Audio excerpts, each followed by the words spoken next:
ಬಡತನಕ್ಕೆ ಉಂಬುವ ಚಿಂತೆ, ಉಣಲಾದರೆ ಉಡುವ ಚಿಂತೆ, ಉಡಲಾದರೆ ಇಡುವ ಚಿಂತೆ, ಇಡಲಾದರೆ ಎಂಡಿನ ಚಿಂತೆ, ಎಂಡಿರಾದರೆ ಮಕ್ಕಳ ಚಿಂತೆ, ಮಕ್ಕಳಾದರೆ ಬದುಕಿನ ಚಿಂತೆ, ಬದುಕಾದರೆ ಕೇಡಿನ ಚಿಂತೆ, ಇಂತಿ ಹಲವು ಚಿಂತೆಯಲ್ಲಿಪ್ಪವರ ಕಂಡೆ ಶಿವ ಚಿಂತೆಯಲ್ಲಿದ್ದವರ ಒಬ್ಬರನ್ನು ಕಾಣನೆಂದಾತ ನಮ್ಮ ಅಂಬಿಗರ ಚೌಡಯ್ಯ ನಿಜ ಶರಣರು. ಶರಣರಾದ ಅಂಬಿಗರ ಚೌಡಯ್ಯನವರು ಹೇಳಿರುವಂತಹ ಈ ವಚನ. ಮನುಷ್ಯನಿಗೆ ತೀರಾ ಬಡತನ ಇದ್ರೆ ಅವನು ಏನಂತ ಹೇಳ್ತಾನೆ, ಊಟ ಸಿಕ್ಕಿದ್ರೆ ಸಾಕು ಅಂತಾನೆ ಅಲ್ವಾ. ಊಟ ಸಿಕ್ಕಿದ್ಮೇಲೆ ಒಳ್ಳೆ ಬಟ್ಟೆ ಹಾಕಬೇಕು ಅಂತಾನೆ. ಒಳ್ಳೆ ಬಟ್ಟೆ ಎಲ್ಲ ಹಾಕೊಂಡೆ ನಾನು ಈಗ ಮದುವೆ ಮಾಡ್ಕೋಬೇಕು, ಸಂಸಾರಿ ಆಗ್ಬೇಕು ಅಂತಾನೆ, ಹೆಂಡತಿ ಬೇಕು ಅಂತ ಹೇಳ್ತಾನೆ, ಆಮೇಲೆ ಮಕ್ಕಳು ಬೇಕು ಅಂತಾನೆ. ಹೀಗೆ ಜೀವನ ಎಲ್ಲ ಕಟ್ಕೊಂಡ್ಮೇಲೆ ಏನಾದ್ರೂ ಒಂದು ಕೆಟ್ಟ ಕೆಲಸವನ್ನು ಕೂಡ ಮಾಡ್ಬೇಕು ಅಂತಾನೆ. ಕೆಟ್ಟ ಕೆಲಸ ಮಾಡಿದ್ಮೇಲೆ ಮರಣದ ಚಿಂತೆ ಆಗುತ್ತೆ, ಅಂದ್ರೆ ಮರಣಕ್ಕೆ ಸಮೀಪವಾಗ್ತಾನೆ. ಇಷ್ಟೊಂದು ಚಿಂತೆ ಎಲ್ಲ ಮಾಡ್ತಿರಲ್ಲ, ಶಿವ ಚಿಂತೆಯನ್ನ ಮಾಡುವವರು ಈ ಜಗತ್ತಿನಲ್ಲಿ ಯಾರು ಇಲ್ವಾ ಅಂತ ನಮ್ಮ ಅಂಬಿಗರ ಚೌಡಯ್ಯ ಶರಣರು ಹೇಳ್ತಾರೆ.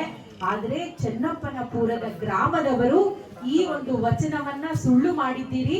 ಇಲ್ಲೆಲ್ಲರೂ ಕೂಡ ಶಿವಭಕ್ತರಿದ್ದೀರಿ, ಎಲ್ಲರೂ ಪರಮಾತ್ಮನನ್ನ ಸ್ಮರಿಸುವಂತ ಜನ ಇದ್ದೀರಿ.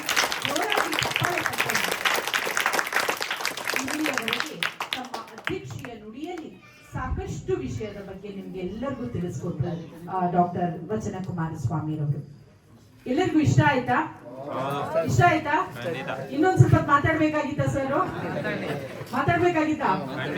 ಜೋರಾಗಿ ಬರ್ತಾ ಇಲ್ಲ, ಮಕ್ಕಳು ಹೇಳ್ತಾ ಇಲ್ಲ. ಎಲ್ಲ ದೊಡ್ಡವ್ರು ಮಾತ್ರ ಹೇಳ್ತಿದ್ದಾರೆ, ಮಕ್ಕಳು ಹೊಟ್ಟೆ ಹಸ್ಬಿಟ್ಟಿದೆ ಅನ್ಸುತ್ತೆ. ಇಲ್ಲಿವರೆಗೆ ಸಾಕಷ್ಟು ವಿಷಯಗಳನ್ನ ನಮ್ಮ ಜೊತೆಗೆ ಹಂಚಿಕೊಂಡ್ರು, ಸಾಕಷ್ಟು ವಿಷಯಗಳನ್ನ ನೀವ್ ಹೇಳಿದ್ರು. ಅದನ್ನೆಲ್ಲ ನೀವೆಲ್ಲರೂ ಇವತ್ತು ಏನ್ ಮಾಡ್ಬೇಕು? ಒಂದು ಕಿವಿಲ್ ಕೇಳಿ ಇನ್ನೊಂದು ಕಿವಿಲ್ ಬಿಟ್ಬಿಡ್ಬೇಕಾ? ಏನ್ ಮಾಡ್ಬೇಕು? ಮನಸ್ಸಲ್ಲಿ ಇಟ್ಕೋಬೇಕು, ಹೃದಯದಲ್ಲಿ ಇಟ್ಕೊಂಡು ಅದನ್ನ ಆಚರಿಸ್ಬೇಕು.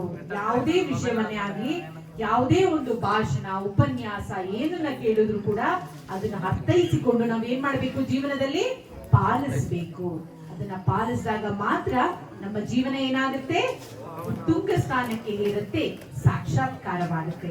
ಇಲ್ಲಿಯವರೆಗೆ ತಮ್ಮ ಅಧ್ಯಕ್ಷೀಯ ನುಡಿಯಲ್ಲಿ ಸಾಕಷ್ಟು ವಿಷಯಗಳನ್ನ ತಿಳಿಸಿಕೊಟ್ಟಂತ ಡಾಕ್ಟರ್ ವಚನ ಕುಮಾರಸ್ವಾಮಿರವರಿಗೆ ಶರಣು ವಿಶ್ವವಚನ ಫೌಂಡೇಶನ್ ವತಿಯಿಂದ ಹಾಗೂ ವೈಯಕ್ತಿಕವಾಗಿ ಧನ್ಯವಾದಗಳು.